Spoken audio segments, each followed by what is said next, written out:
Bharatiya Janata party के राष्ट्रीय प्रवक्ता शहजाद पूनावाला की प्रेस कॉन्फ्रेंस। आइए देखें इंदिरा न्यूज़ की खास रिपोर्ट। मित्रों, आज की प्रेस वार्ता में शामिल होने के लिए बहुत बहुत धन्यवाद। एक महत्वपूर्ण विषय है जिसके बारे में आपके सामने कुछ बातें रखनी थी। मित्रों, जब मैं छोटा था तब मैं थ्री मस्केटियर्स की कहानी बड़ी पढ़ता था। थ्री मस्केटियर्स शायद आपने भी पढ़ा होगा, परंतु आज टेलीविज़न चैनल्स पर, न्यूज़ चैनल्स पर थ्री मस्केटियर्स ऑफ करप्शन देखने मिल रहा है। Three musketeers of corruption. सबसे पुराना मस्केटियर ऑफ करप्शन तो आप जानते ही है कौन है। AICC, all India corrupt committee, जो बन गई है all India confrontational committee. ED के सामने इनके नेता साइलेंट होते हैं और ये सत्याग्रह के नाम पर सड़कों पर वायलेंट होते हैं। यह है फर्स्ट मस्केटियर ऑफ करप्शन। फिर है सेकंड मस्केटियर ऑफ करप्शन, और वो सेकंड मस्केटियर ऑफ करप्शन ने एक नया मॉडल दिखाया है बंगाल में, TMC model, too much corruption model, the mountain of corruption model, the mountain of cash model. हर रोज एक नया माउंटेन ऑफ कैश दिखाई देता है टेलीविजन स्क्रीन पर कि किस प्रकार से इतना भारी भरकम भ्रष्टाचार किया गया, और वो भी किसके साथ? युवाओं के साथ जो रोजगार का अवसर खोज रहे थे, टीचर बनना चाह रहे थे। मतलब कि टीचर्स के साथ भी, और जो शिक्षा लेने वाले स्टूडेंट्स हैं, both the teachers and those who are taught, इनके साथ स्कैम किया गया। और जब एक के बाद एक सबूत सामने आते गए, कैलकाटा हाई कोर्ट के डिवीजन बेंच का तो ऑर्डर था ही, उस पर कोई कार्रवाई नहीं की गई, परंतु जब एक के बाद एक सबूत सामने आते गए, द माउंटेन ऑफ कैश ऐसे बढ़ता गया, तब जाकर मीडिया के और विपक्ष के दबाव में, मतलब भारतीय जनता पार्टी जो इस पूरे मुद्दे को लेकर बहुत मुखर है बंगाल में खासकर, दबाव में आकर ममता बनर्जी ने अपने नंबर 2 को, मतलब पार्था चैटर्जी को आखिरकार हटाने का काम किया। Finally she took the decision to take her number 2 in government out of government after the mountain of cash and corruption kept piling up day in and day out. अब हो सकता है कि कुछ लोग इस मजबूरी को भी मजबूती के तौर पर पेश करना चाहते हो। Some people are making a virtue out of this necessity that she was forced to make her minister resign, her number 2 resign. Questions will still be asked that why hasn't Mamata Banerjee acted upon Mr. Adhikari, whose daughter's appointment and her application as a teacher had been cancelled by the Calcutta High Court. She has not taken action against Mr. Adhikari. And the very fact is that there is institutionalization of corruption and corruption of every institution in the TMC, too much corruption run government of West Bengal. But for whatever it is worth, Mamata Banerjee and the TMC, which I call as the second musketeer of corruption, has got rid of their number 2 after much pressure. But today I want to talk about the third musketeer of corruption. आज मैं आपसे ये जो तीसरा musketeer है corruption का, उसकी बात करूंगा, और उसका नाम है आम आदमी पार्टी। आम आदमी पार्टी जो तीसरा मस्केटियर ऑफ करप्शन है, और तीनों मस्केटियर्स में एक समानता आप देखिए कि तीनों ही भरपूर भ्रष्टाचार करते हैं, फिर किस प्रकार से विक्टिम कार्ड खेलते हैं, सारी संस्थाओं पर दोष डालने का काम करते हैं और अपने पाप को छिपाने का कुत्सित प्रयास करते हैं। और आज मैं आपको तीसरे मस्केटियर मतलब आम आदमी पार्टी की कहानी सुनाऊंगा, क्योंकि कुछ दिन पहले आपको याद होगा कि थर्ड मस्केटियर ऑफ करप्शन आम आदमी पार्टी के नेता अरविंद केजरीवाल टेलीविजन स्क्रीन पर आए थे। वैसे वो टेलीविजन स्क्रीन में ही आते हैं ज्यादा, विज्ञापन के माध्यम से आए थे शायद, मुझे लगता है। और आकर उन्होंने कहा, मैंने सत्येंद्र जैन की सारी फाइलें देख ली हैं जी, कट्टर ईमानदार है जी, ये उन्होंने आकर कहा। परंतु कल 27 तारीख को, परसों, कट्टर ईमानदारी का जिसका सर्टिफिकेट दिया जा रहा था, उसके कट्टर करप्शन और कट्टर क्रिमिनल बैकग्राउंड का एक फाइंडिंग और एक मुहर लगाने का काम दिल्ली के हाई कोर्ट ने किया है। और मैं आपको पढ़कर सुनाऊंगा दिल्ली हाई कोर्ट की डबल बेंच ने किस प्रकार से अरविंद केजरीवाल के दिए गए कट्टर ईमानदारी के सर्टिफिकेट को कूड़ेदान में डालकर यह बताया है कि सत्येंद्र जैन एक कट्टर क्रिमिनल बैकग्राउंड वाला व्यक्ति है। सत्येंद्र जैन एक कट्टर आपराधिक पृष्ठभूमि वाला व्यक्ति है। मैं आपको पढ़कर सुनाऊंगा, यह दिल्ली हाई कोर्ट का फाइंडिंग है और निर्देश है।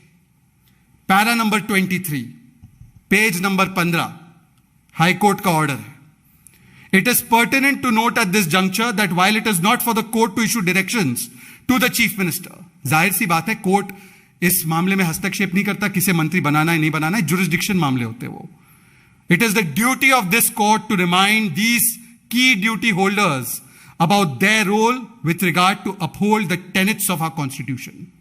यह हमारा फर्ज है कि हम केजरीवाल जी को याद दिलाए कि संविधान की जो सिद्धांत है और मर्यादा है उसकी संरक्षण के लिए वो कटिबद्ध होने चाहिए। आगे कहता है court, the council of ministers has a collective responsibility to sustain and uphold the integrity of the Constitution of India, and it is for the Chief Minister to act in the best interest of the state and to consider as to whether a person who has a criminal background or who has been charged with offenses involving moral turpitude should be appointed and should be allowed to continue as a minister or not. Court कह रहा है स्पष्ट तरीके से अरविंद केजरीवाल जी से कि हां, हम किसी का इस्तीफा नहीं ले सकते, परंतु हम आपको याद दिलाना चाहते हैं कि यह आपकी संवैधानिक जिम्मेदारी है कि जिस व्यक्ति की आपराधिक पृष्ठभूमि हो, जिस व्यक्ति को मॉरल टर्पिट्यूड के तहत जिम्मेदार पाया गया हो, ऐसे व्यक्ति को कैबिनेट में स्थान देना, मंत्री पद पर बनाए रखना, यह संविधान की मूल भावना के विपरीत है। आगे कोर्ट कहता है पैरा 24 में, good governance is only in the hands of good people. There is a presumption that the chief minister will be well advised and guided by the constitutional principles, जो बाबा साहेब आंबेडकर जी के प्रिंसिपल्स है। देखिए, केवल photo लगाने से बाबा साहेब आंबेडकर जी की आप आंबेडकर जी के अनुयायी नहीं बनते। उनके सिद्धांतों को कोट किया है कोर्ट ने, और कोर्ट कहता है बाबा साहेब आंबेडकर के शब्दों में, however good a constitution may be, it is sure to turn out bad because those who are called to work on it happen to be a bad lot. ये कोट किया है। बाबा साहेब आंबेडकर के इस बात को कोट करके एक संदेश पहुंचाया गया है कि एक सत्येंद्र जैन की आपराधिक पृष्ठभूमि है, दो उनके ऊपर मॉरल टर्पिट्यूड के एलिगेशंस लगे हैं, तीन वो एक बैड लॉट का हिस्सा है जिसकी खिलाफत बाबा साहेब आंबेडकर जी ने की थी और कहा था कि संविधान चाहे जितना भी अच्छा क्यों ना हो, अगर ये बैड लॉट के हाथ में होगा तो संविधान सही तरीके से इंप्लीमेंट नहीं किया जा सकता। और आखिर में पैरा 25 में कोर्ट क्या कहता है, the court wholeheartedly agrees with the observations of doctor Baba Saheb Ambedkar and hopes that the chief minister upholds the trust reposed in him that forms the foundation of a representative democracy while appointing persons to lead the people.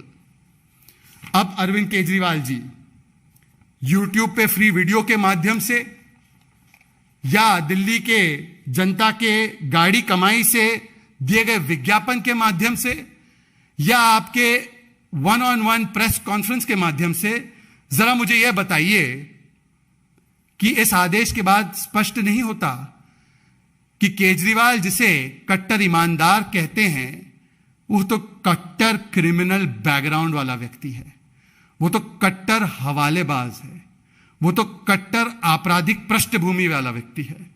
अब मुझे बताइए केजरीवाल जी, क्या आपकी बात को माना जाए या दिल्ली हाई कोर्ट की बात को माना जाए?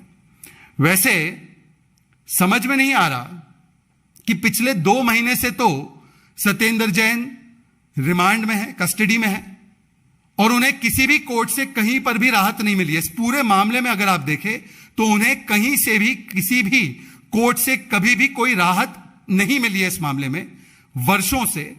और खास करके पिछले 2 महीने से जब से वो कस्टडी में है, उन्हें बेल तक ग्रांट नहीं की गई है। इसका मतलब यह है कि प्रथम दृष्टया जो हाईकोर्ट ने कहा है कि इनकी आपराधिक पृष्ठभूमि है, तो वो तो स्पष्ट होती है, साबित होती है। परंतु केजरीवाल जी, ऐसी क्या मजबूरी है, ऐसी क्या मजबूरी है कि ममता दीदी तक अपने नंबर 2 को सैक कर देती है, इस्तीफा ले लेती है, परंतु आप अपने नंबर 2 को सैक नहीं कर पा रहे हैं, उनका इस्तीफा नहीं ले पा रहे हैं। ऐसी कौन सी केजरीवाल फाइल सत्येंद्र जैन के पास है? ऐसी कौन सी फाइल्स है सत्येंद्र जैन के पास? Which files of Kejriwal does mister Satyendra Jain, the man with the criminal background, have that Mr. Kejriwal, who spoke about Kattar Imandari, whose entire call to politics has been about clean and transparent politics, about honest politics, is unable to get the resignation of a man who has been called as a hawalebaz by the High Court, who has been called as a man with a criminal background by the High Court. या ऐसे ही बता दीजिए केजरीवाल जी कि वो कौन सी files आपने देख ली, वो कौन से दस्तावेज आपने देख लिए जिसके आधार पर आपने सत्येंद्र जैन को कोर्ट से ऊपर जाकर कट्टर ईमानदारी का सर्टिफिकेट दे दिया। वैसे मैं आपको बता दूं कि पिछले 2 महीने से जब से सत्येंद्र जैन हेल्थ मिनिस्टर से हवालात मिनिस्टर बने हैं, तब से वो वीवीआईपी क्रिमिनल बैकग्राउंड के हैं, क्योंकि उनके तो मिनिस्टीरियल पर्क्स अभी भी जारी हैं। तो मिनिस्टीरियल पर्क्स अभी भी दे रहे हैं केजरीवाल उनको, इस्तीफा नहीं ले पा रहे केजरीवाल उनका। ऐसी क्या मजबूरी है मिस्टर केजरीवाल? जरा बताइए हमें भी कि ऐसी कौन सी फाइल है उनके पास जिसके चलते आप उनका इस्तीफा ही नहीं ले पा रहे हैं। क्योंकि आपको याद होगा, इसी मंच से हमारे वरिष्ठ नेताओं ने कुछ सवाल केजरीवाल जी से पूछे थे तथ्यों के आधार पर, और उन सवालों का आज तक एक भी जवाब नहीं आया सत्येंद्र जैन के मामले पर। और इसीलिए मैं कुछ सवाल बहुत ही छोटे तरीके से, बहुत ही कंसाइज तरीके से उन्हें दोहराना चाहता हूं, जो सवाल सत्येंद्र जैन पर उठते। Mister Kejriwal, are you denying that Satyendra Jain, with the help of shell companies and some of his close associates, laundered money to the tune of 16.39 crores using shell companies and Hawala entry operators? Mr. Kejriwal, are you denying that the Principal Commissioner of Income Tax Delhi rejected the fact that was put forward by the close associates of Mr. Satyendra Jain, and in fact held that the unaccounted income of 16.39 crores did not pertain to his close associates, but Mr. Satyendra Jain himself was the real owner of that income?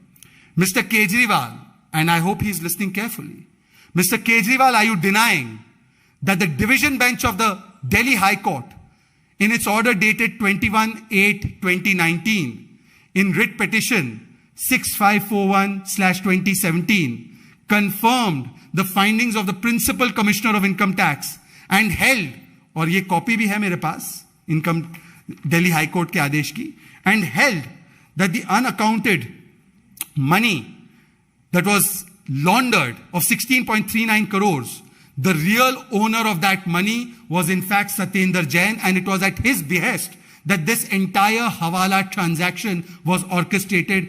ये वो high court का आदेश है, ये वो high court का आदेश है। Mister Kejriwal, when you gave a clean chit to Mr. Satyendra Jain, I am asking you specifically, did you look at this High Court order or did you not take a look at it? Please put all the documents that you have taken a look at and perused before giving a clean chit to Mr. Satyendra Jain as Kattar Imandar. Because the High Court of Delhi on 27th of this month has found that your Kattar Imandari ka certificate holds no value and that he is a man of Kattar criminal background. Is it true, Mr. Kejriwal, that Mr. Jain purchased 200 bigha of land in and around areas of Delhi with this unaccounted 16.39 crore money that was routed and referred to the shell companies beneficially owned by him? Is it true that by providing huge return on investment in the land in the vicinity of unauthorized colonies by Satyendra Jain, who was urban development minister, that was the main reason for the regularization of those unauthorized colonies by the Aam Aadmi Party? Is it true that the Aam Aadmi Party has a policy to appoint as minister and continue as minister a person who's engaged in the offense of money laundering, tax evasion and corruption? जो व्यक्ति money laundering करता है, हवाला करता है, tax evasion करता है और भ्रष्टाचार करता है, ऐसे क्रिमिनल आपराधिक पृष्ठभूमि के व्यक्ति को मंत्री बनाना और कंटिन्यू करना, क्या ये आपकी आम आदमी पार्टी की नीति है क्या? हां या ना? क्या यह सही है या झूठ है कि सेंट्रल ब्यूरो ऑफ इन्वेस्टिगेशन ने एफआईआर फाइल की है सत्येंद्र कुमार जैन और उनके एसोसिएट्स पर, उनकी धर्मपत्नी पर भी? यह prevention of criminal corruption act के तहत किया गया है। क्या यह सही है या सही नहीं है कि उनके खिलाफ चार्जशीट भी है, चार्जशीट भी फाइल हो चुकी है उनके खिलाफ, फिर भी आप इस्तीफा नहीं ले पा रहे हैं? इज इट ट्रू और नॉट ट्रू कि जो ये मनी लॉन्ड्रिंग की गई 16.39 करोड़ की, उन पैसों के माध्यम से जो बहुत सारी लैंड एक्वायर की गई, उसको बेनामी ट्रांजैक्शन एक्ट 1988 के तहत अटैच किया गया और वो अटैचमेंट ऑर्डर रिकन्फर्म किया गया एपेलेट अथॉरिटी के द्वारा, एडजुडिकेटिंग अथॉरिटी के द्वारा? इज इट ट्रू और not that the enforcement directorate attached properties of 4.81 crores which was owned beneficially by Satyendra Kumar Jain under PMLA? इसमें एक भी मामले पर मिस्टर केजरीवाल कोर्ट से सत्येंद्र जैन जी को एक भी विषय पर राहत नहीं मिली है। क्या यह हकीकत है या यह झूठ है? और क्या कोर्ट जब आपको राहत नहीं देता है, उल्टा आपको हवाला के लिए और क्रिमिनल बैकग्राउंड के लिए दोषी पाता है, तो क्या यह वेंडेटा पॉलिटिक्स है, यह विंडिक्टिव पॉलिटिक्स है, या यह आपका पुराना घिसा पिटा विक्टिमहुड कार्ड है सत्येंद्र जैन को बचाने के लिए? मेरा सवाल है फिर से कि क्या आम आदमी पार्टी के नेताओं ने झूठ बात नहीं की कि सीबीआई ने और इनकम टैक्स डिपार्टमेंट ने क्लीन चिट दे दिया सत्येंद्र जैन को, जो कि कंप्लीटली कॉन्ट्ररी है जो चार्जशीट सीबीआई ने फाइल की है और इनकम टैक्स डिपार्टमेंट और बेनामी प्रॉपर्टी ट्रांजैक्शन एक्ट के तहत जो कार्रवाई हुई है उसके खिलाफ है, विपरीत है? अब सवाल यह पैदा होता है, अरविंद केजरीवाल जी, प्रत्यक्ष को ऐसे प्रमाण की आवश्यकता भी नहीं होती। हमने तो खुद अपनी आंखों से देखा था कि जिस प्रकार से the mountain of cash Arpita के घर से मिल रहा है, जो टीएमसी का स्कैम है उसका रिकवरी हो रहा है, वैसे ही आपको याद होगा मित्रगण कि 2.82 करोड़ ये नकद और लगभग 2 किलो सोना, ये सोना बरामद हुआ था सत्येंद्र जैन के खासम खास लोगों के घरों से, एस्टैब्लिशमेंट से, जो इनके साथ लगे हुए थे इस पूरे हवाला ट्रांजैक्शन में। परंतु सवाल यह कि जब the mountain of cash Bengal में दिखता है और ममता बनर्जी अपने नंबर 2 को सैक करने पर मजबूर होती है, अरविंद केजरीवाल अपने नंबर 2 को इतना द माउंटेन ऑफ कैश और करप्शन के बावजूद भी, the mountain of criminal background के बावजूद भी उनका इस्तीफा लेने से क्यों कतरा रहे हैं, क्यों घबरा रहे हैं?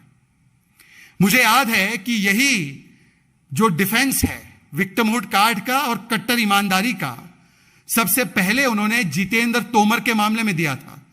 यही आकर उन्होंने कहा था टेलीविजन स्क्रीन पर आकर कि मैंने सब चीज देख ली है, फाइलें मंगवा ली है, फाइलें देखकर ऐसा लग रहा है कि जितेंद्र तोमर कट्टर ईमानदार और कट्टर देशभक्त है जी, और इनके पीछे तो देश की मीडिया लगी हुई है, देश की संस्थाएं लगी हुई हैं, ये तो बेचारे भले व्यक्ति है। कहा था या नहीं कहा था? केजरीवाल जी जरा इसका जवाब स्पेसिफिकली जरूर देना और डाइवर्ट करने की, झूठ बोलने की और एक नया झूठ उत्पाद करने की कोशिश मत करना। सवाल यह भी होता है कि अब यह विक्टिमहुड का कार्ड एक और मामले में दिखाई दे रहा है, और वो मामला अभी हाल ही में आपके सामने आया कि किस प्रकार से केजरीवाल जी लिकर माफिया को बड़ा मुनाफा दिलाने वाले लोगों को भी संरक्षण दे रहे हैं, उनको भी प्रोटेक्ट कर रहे हैं। मतलब कि सत्येंद्र जैन और हवाला माफिया को प्रोटेक्शन, और अब लिकर माफिया को भी किस प्रकार से प्रोटेक्शन दे रहे हैं। हमने इसी मंच से, मीनाक्षी लेखी जी हमारी केंद्रीय मंत्री है, उन्होंने सिलसिलेवार तरीके से कई बिंदु उठाए थे कि किस प्रकार से नियमों का, कानूनों का, कैबिनेट का और बहुत सारी व्यवस्थाओं का उल्लंघन करके एक्साइज डिपार्टमेंट और उसको चलाने वाले लोगों ने किस प्रकार से लिकर माफिया की भरपूर कमाई कराई, अवैध तरीके से, कानूनों को ताक पर रखकर 30-30 करोड़ के ईएमडी जो रिफंड नहीं होने चाहिए थे, उन्हें रिफंड करवा दिया। 144 करोड़ का बड़ा मुनाफा, रिलैक्सेशन जो नहीं देना चाहिए था, वो दे दिया लिकर माफिया को। 50 रुपए प्रति क्रेट अंतरराष्ट्रीय लिकर कंपनियों को डिस्काउंट के रूप में दे दिया, ताकि हम लोग तो घर घर, मोहल्ले मोहल्ले तक नल से जल पहुंचाते, ये लोग मोहल्ले मोहल्ले तक नशा पहुंचाना चाहते थे, तो डिस्काउंट दे दिया, पीने की उम्र घटा दी, ड्राई डेज कम कर दिए, ताकि दिल्ली नशा मुक्त नहीं नशा युक्त हो जाए। साफ पानी पहुंचे ना पहुंचे, आपके घर और मोहल्ले तक, चाहे वो मंदिर हो, मस्जिद हो, स्कूल हो, आरडब्ल्यूए का कोई संस्थान हो, वहां तक नशा दारू जरूर पहुंचे, और उन दारू माफिया को पूरा संरक्षण केजरीवाल जी ने दिया। इसीलिए जब चीफ सेक्रेटरी की रिपोर्ट पर, आप ही के सरकार के चीफ सेक्रेटरी के रिपोर्ट पर, जब एलजी ने सिफारिश कर दी कि सीबीआई की जांच हो जाने दीजिए, तो उसमें भी वही विक्टिमहुड कार्ड, वही संरक्षण देने की पूरी प्रक्रिया जो आपने देखी थी सत्येंद्र जैन के मामले में, वही डायलॉग कि ये भी कट्टर ईमानदार है जी। आज सवाल आपसे बनता है केजरीवाल जी कि ये कट्टर ईमानदारी का सर्टिफिकेट जिसको आप दे रहे हैं, थमा रहे हैं, ये किस आधार पर थमा रहे हैं? क्यों आप एक जांच से भाग रहे हैं? सत्येंद्र जैन और एक्साइज डिपार्टमेंट में धांधली करने वाले इन मंत्रियों के खिलाफ एक्शन लेने से क्यों कतरा रहे? Why you so disturbed and scared, Mr. Kejriwal, of taking action against those who are prima facie guilty of corruption of the highest scale? आपने तो बार बार प्रोटेक्शन दी है ऐसे लोगों को। मुझे याद है जब ताहिर हुसैन, इनको कोर्ट ने यूएपीए के तहत इनकी बेल को रिजेक्ट किया, तब भी आम आदमी पार्टी के नेता जैसे अमानतुल्ला खान, इन्होंने आकर ताहिर हुसैन का भी बचाव किया, बहुत सारे भ्रष्ट नेताओं का बचाव किया। और अब जब इन बातों का जवाब नहीं है, इन सवालों का जवाब नहीं है, आज भी देखना अगर प्रेस कॉन्फ्रेंस करेंगे तो फिर से विक्टिमहुड कार्ड ले आएंगे। विक्टिमहुड कार्ड नहीं चलता है तो एक झूठ की फैक्ट्री चलाएंगे, फेक न्यूज फैक्ट्री। और उस फेक न्यूज फैक्ट्री में जो आपने देखा होगा कि अपने पाप पर पर्दा डालने के लिए एक फेक न्यूज चला रहे थे कि हमें विदेश नहीं जाने दे रहे, हमें सिंगापुर का सैर नहीं करने दे रहे।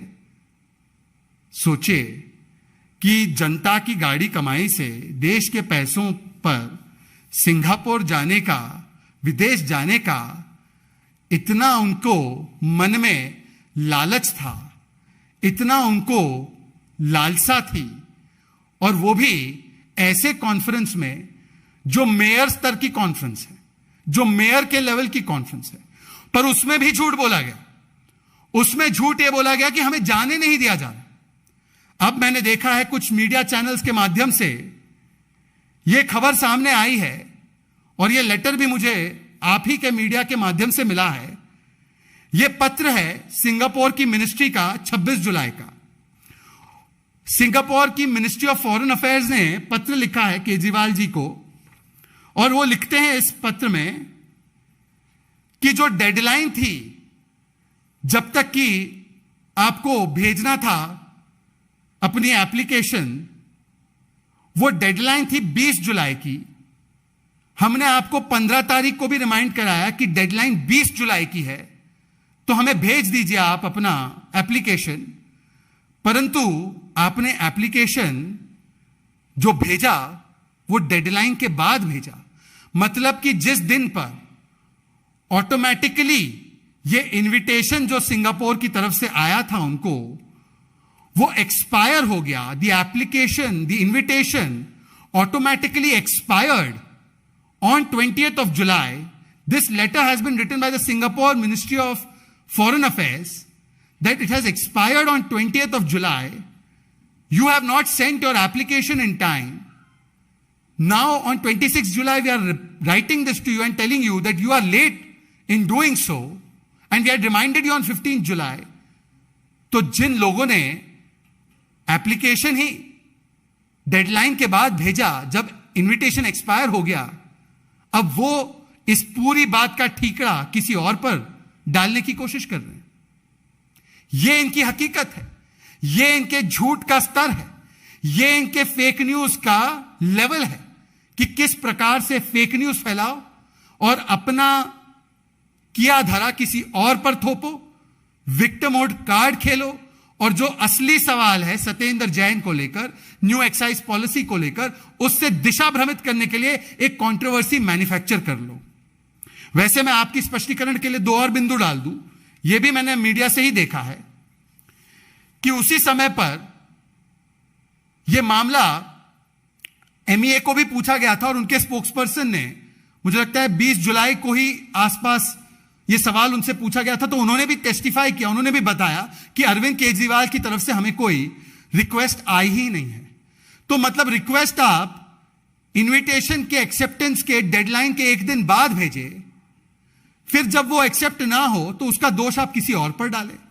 और वैसे भी अरविंद केजरीवाल जी, आप गुस्सा है, आपको विदेश जाने नहीं मिल रहा है, गुस्सा तो इस बात का होना चाहिए कि भाई मेयर लेवल की कॉन्फ्रेंस में एक मुख्यमंत्री को बुलाया जा रहा है, तो क्या आपको वो मेयर स्तर का ही समझ रहे हैं? गुस्सा तो उसका होना चाहिए कि आप तो मुख्यमंत्री हैं दिल्ली के, यहां पर लोकल बॉडीज तो है, जैसे एनडीएमसी है, म्युनिसिपल कॉर्पोरेशन है, डीडीए है, वो अपने प्रतिनिधि भेज सकती हैं, कुछ मेयर्स जा सकते हैं, परंतु एक मुख्यमंत्री को मेयर लेवल की कॉन्फ्रेंस के लिए बुलाया जा रहा है, उसका गुस्सा आपको होना चाहिए कि आप मुख्यमंत्री के रूप में उनके द्वारा शायद माने भी नहीं जा रहे।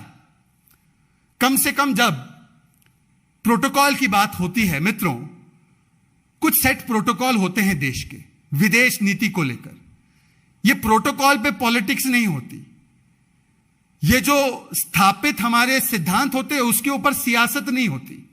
आपको याद होगा 2019 में भी एक प्रसंग आया था कि केजरीवाल जी डेनमार्क कोपेनहेगन जाना चाहते थे, क्लाइमेट के रिलेटेड कॉन्फ्रेंस थी, उस समय पर भी रिजेक्ट किया था उनकी रिक्वेस्ट को इस आधार पर कि वो कॉन्फ्रेंस जो थी वो मेयर लेवल की कॉन्फ्रेंस थी।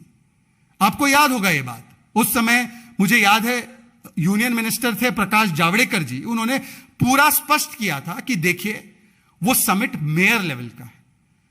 देश जब किसी प्रतिनिधि को भेजता है, चाहे वो मुख्यमंत्री हो, चाहे वो कोई केंद्रीय मंत्री हो, चाहे वो सेक्रेटरी हो, चाहे वो कोई भी हो, एक प्रोटोकॉल होता है, एक नियम कानून होते हैं, एक एस्टैब्लिश्ड रूल्स होते हैं, और वो 2014 के बाद के नहीं है, 2014 के पूर्व के भी है। ऐसे कई प्रसंग आपको पहले भी मिलेंगे और इसमें पार्टी लाइंस पर नहीं होता है। वो प्रोटोकॉल्स फॉलो करना ये अनिवार्य होता है, और उस प्रोटोकॉल के तहत उस समय पर भी एक मुख्यमंत्री को मेयर की कॉन्फ्रेंस में नहीं भेजा गया था।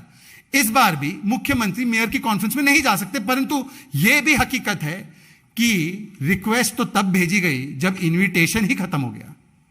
तो इसका भी जवाब केजरीवाल जी को देना चाहिए कि इतने झूठ पे झूठ, इतने झूठ पे झूठ क्यों बोले जा रहे हैं। और मैं आपको बताना चाहता हूं कि ये एक लौता झूठ नहीं है, ये मैन्युफैक्चर्ड कंट्रोवर्सीज की एक पूरी श्रृंखला है। अभी कुछ दिन पहले मैंने ही प्रेस वार्ता की थी वन महोत्सव पर झूठ, उससे पहले संजय सिंह ने, इनके सांसद है, इन्होंने एक वीडियो ट्वीट किया कि प्रधानमंत्री ने आउटगोइंग प्रेसिडेंट को रामनाथ कोविंद जी को नमस्कार नहीं किया, धन्यवाद नहीं किया, वो भी झूठ पकड़ा गया। आप लोगों ने ही वीडियो दिखाया, पूरा वीडियो, कि उसमें प्रधानमंत्री ने देश की ओर से किस प्रकार से सम्मानपूर्वक तरीके से रामनाथ कोविंद जी को धन्यवाद दिया और किस प्रकार से ट्विटर ने उनके इस ट्वीट को आउट ऑफ कॉन्टेक्स्ट झूठा करार दिया। यह दूसरा मैन्युफैक्चर्ड कंट्रोवर्सी। तीसरा मैन्युफैक्चर्ड कंट्रोवर्सी आपने देखा है इस विषय में। तो ये मैन्युफैक्चर्ड कंट्रोवर्सीज क्यों होते हैं? क्योंकि मैं हमेशा कहता हूं, और थोड़ा सा रेपिटेटिव हो चुका होगा ये, कि एबीसीडी मॉडल है इनका। A B C D model. A for advertising करो, भरपूर विज्ञापन दो, देते रहो देते रहो। 4200% विज्ञापन में खर्च बढ़ा है, सीएजी की रिपोर्ट कह रही है। बताइए। B for blame game. जो भी हो जाए अपनी गलती का किसी पर ठीकरा फोड़ना जरूरी है। कभी एलजी पर, कभी मोदी जी पर, कभी पीएम पर, कभी देश की जनता पर, ईवीएम पर, सुप्रीम कोर्ट पर, सब पे, यूनाइटेड नेशंस पर भी फोड़ सकते हैं। कल किसी पर भी ब्लेम जरूर करो। अब इस प्रेस वार्ता के बाद देखना वो कोई और ब्लेम लगा देंगे एलजी पर। मैं आपको दे रहा हूं 1 घंटे में लग जाएगा, अब देख लेना, टाइम करना। सी फॉर करप्शन। करप्शन भी करना है और कवरअप भी करना है। करप्शन करते जाओ, लिकर में करो, फिर उसके बाद हवाला से करो, फिर उसके बाद एजुकेशन में भी करो, और उसका भी अभी खुलासा करूंगा। और फिर जब करप्शन करते हुए पकड़े जाओ तो चीखो, अरे हमें पकड़ लिया। मतलब ये कि भ्रष्टाचार मेरा अधिकार, भ्रष्टाचार मेरा शिष्टाचार, और कोई पकड़ ले मुझे तो मैं चिल्लाऊं अत्याचार अत्याचार अत्याचार। ये कैसा दुराचार, ये कैसा दुराचार है केजरीवाल जी? मतलब भ्रष्टाचार आपका शिष्टाचार और आपका अधिकार, ये नहीं हो सकता। और डी फॉर डाइवर्जन। अब देखना 2 घंटे में एक केजरीवाल जी आएंगे, वो आएंगे और कहेंगे एलजी ने मेरे साथ ये किया, मेरे साथ इन्होंने ये किया, मेरे साथ उन्होंने ये किया। और उसके बाद 2 घंटे बाद उनके प्रवक्ता आएंगे और वो कोई और नया मैन्युफैक्चर्ड कंट्रोवर्सी लाएंगे। वो बोलेंगे देखिए ये हो गया जी, देखिए ये हो गया जी। और फिर उसके बाद एडवर्टीजमेंट चलेंगे हर आधे घंटे से, चाहे पंजाब के हो चाहे और कुछ हो। हैप्पीनेस क्लासेस के एडवर्टीजमेंट चला रहे हैं जमीन पर हैप्पीनेस ग्लासेस। आखिरी बात कहूंगा, और यह बहुत महत्वपूर्ण विषय है क्योंकि युवाओं से जुड़ा विषय है। केजरीवाल जी इसका भी स्पेसिफिकली जवाब दे दीजिएगा। अभी ये सार्वजनिक पटल पर बात आई है कि एलजी साहब ने एक प्रपोजल केजरीवाल जी ने उनको भेजा था, उसको रिजेक्ट कर दिया। वो प्रपोजल ये था कि 7% राइज किया जाए, इंक्रीज की जाए, हाइक की जाए डिप्लोमा लेवल टेक्निकल इंस्टीट्यूशंस में जो प्राइवेट संस्थान चलाते हैं, प्राइवेटली ओन्ड होते हैं। यहां पर बच्चे अमूमन जो गरीब तबके के बच्चे होते हैं, जो एकदम सोशो इकोनॉमिकली थोड़ा सा वो कमजोर होते हैं, उनको मौका नहीं मिलता। स्कूल तो खोली नहीं, 500 स्कूल खोलने वाले थे, ठेके खोल दिए। कॉलेज तो खोली नहीं, इंस्टीट्यूट खोली नहीं। अब बच्चा जाए तो जाए कहां? तो वो जाते हैं कुछ स्किल के लिए, कुछ डिप्लोमा के लिए प्राइवेट संस्थानों के पास, इंस्टीट्यूशंस के पास। केजरीवाल जी कहते हैं एलजी को लिखकर, और आमूमन तो उनके चीफ मिनिस्टर के पीएस लिखकर भेजते हैं फाइल नोटिंग पर। यह वाला मामला केजरीवाल जी ने खुद लिखकर भेजा है, खुद लिखकर नोटिंग भेजी है एलजी साहब को कि एलजी साहब हमें इन बच्चों से ज्यादा पैसे ऐंठने हैं। ये जो बच्चे गरीब घर के जाते हैं ना पढ़ाई लिखाई शिक्षा पाने के लिए, ताकि फिर वो नौकरी पा सके, जिन्हें मैं नौकरी भी नहीं देता हूं। 3000 नौकरी, कुछ 3200 नौकरी दी है 7 साल में, 10 लाख का कहकर। ऐसे बच्चों को हमें और टैक्स लगाना है, और उनके ऊपर कर्ज लगाना है, और उनको उनसे और पैसे लूटने हैं। तो एलजी साहब मैं आपको अपने ही हैंड राइटिंग में भेज रहा हूं, अपने ही लिखित दस्तखत से भेज रहा हूं, जरा इनकी फीस बढ़ा दीजिए 7%। हां कोविड जरूर है, हां मैं रोज चिल्लाता हूं महंगाई महंगाई महंगाई, तो क्या हुआ, परंतु इनकी 7% यहां पर बढ़ाना बहुत जरूरी है। मैं चाहता हूं कि इनके घरों पर, इनके परिवारों पर बोझ बढ़ जाए। एलजी साहब ने कहा कि अब यह करना नामुमकिन है, ऐसी परिस्थितियों में इसको करना नामुमकिन है। हो सकता है केजरीवाल जी, हो सकता है, ये मैं कह रहा हूं, केजरीवाल जी लिकर माफिया और हवाला माफिया के बाद हो सकता है एजुकेशन माफिया के साथ भी आपकी सांठगांठ जरूर हो, यह हो सकता है। परंतु एलजी साहब ने इस प्रपोजल को रिजेक्ट कर दिया। ये वो केजरीवाल जी है जो अगर एमसीडी कुछ 1% भी बढ़ा दे टैक्स तो सड़कों पे आ जाते हैं, और ये गरीब घर के बच्चों से, जिनको वो नौकरी नहीं देते, जिनको वो स्कूल नहीं दे रहे, जिनको वो कॉलेज नहीं दे रहे, उनको कहते हैं कि तुम्हारे मां बाप से कहो 7% मेरे दोस्तों को दे दे जो एजुकेशन माफिया चलाते हैं। बताइए अरविंद केजरीवाल जी, ऐसी क्या घृणा है आपको? बताइए अरविंद केजरीवाल जी, ऐसा क्या गुनाह है इन बच्चों का? बताइए अरविंद केजरीवाल जी, इन गरीबों ने आपका क्या बिगाड़ा था कि ना आपने इन गरीब के घरों में राशन कार्ड दिए, ना आपने इनको साफ पानी दिया, आपने इनके इलाकों में दारू और नशा भेज दिया, आपने इनके साथ किस प्रकार का धोखा किया, और आज आप उनके एजुकेशन के ऊपर भी ज्यादा मुनाफा कमाना चाहते हैं। मतलब लिकर माफिया को ये डिस्काउंट देंगे 50 रुपए प्रति केट का, लिकर माफिया को 144 करोड़ रुपए माफ कर देंगे, 30 करोड़ ईएमडी माफ कर देंगे, दे देंगे उनको वापस। परंतु अगर कोई बच्चा डिप्लोमा लाने जाता है तो उसको अरविंद केजरीवाल जी कहते हैं, go for happiness classes, not for happiness classes. Don't go for diploma classes, go for happiness classes. आप जाकर नशा और दारू ले लो कम कीमत वाली, परंतु आपको एजुकेशन में तो बढ़ी हुई फीस बढ़ानी होगी और देनी होगी। यह है हमारे सवाल।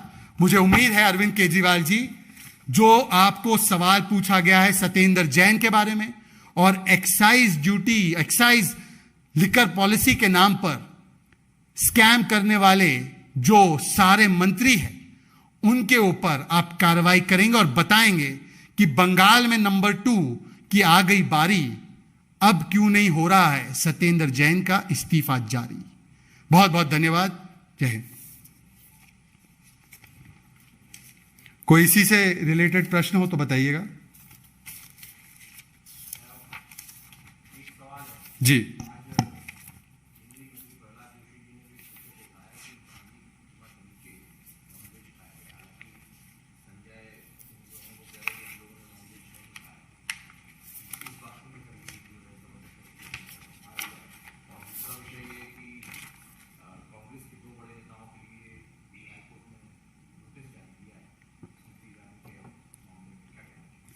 मुझे लगता है कि उन दो नेताओं को, जो वो फेक न्यूज़ की फैक्ट्री चलाते हैं, उसका जवाब हाईकोर्ट में ही जाकर देना चाहिए। ये कानूनी एक प्रोसेस है, उस पर मुझे लगता है कोर्ट ने जो कहा है, that in itself is a very big statement about the fake news factory that is being propagated.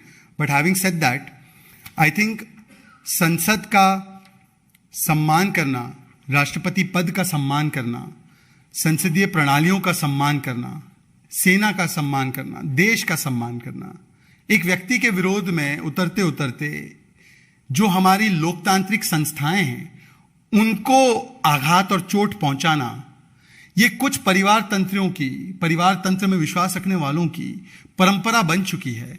और मुझे लगता है कि बापू के सिद्धांतों की हत्या तो बापू के नाम को फर्जी तरीके से अपने नाम में जोड़कर करने वाले लोगों ने बहुत पहले ही कर दी थी। अब सत्याग्रह के नाम पर किस प्रकार से हिंसक हत्याग्रह सड़कों पर हो रहा था भ्रष्टाचारियों को बचाने के लिए, क्या ये सिद्धांतों पर बापू के चल रहे थे? तो बापू के सिद्धांतों की हत्या जो लोग बापू के नाम को अपने सरनेम में लगाते हैं, ये लोग तो कई वर्षों से कर रहे हैं। और अगर वो आज भी संसद, सेना, राष्ट्रपति, इन सभी संस्थाओं का अपमान करते हैं, तो वो बताता है कि उनके लिए लोकतंत्र नहीं बल्कि केवल परिवार तंत्र ही मायने रखता है। बहुत बहुत शुक्रिया।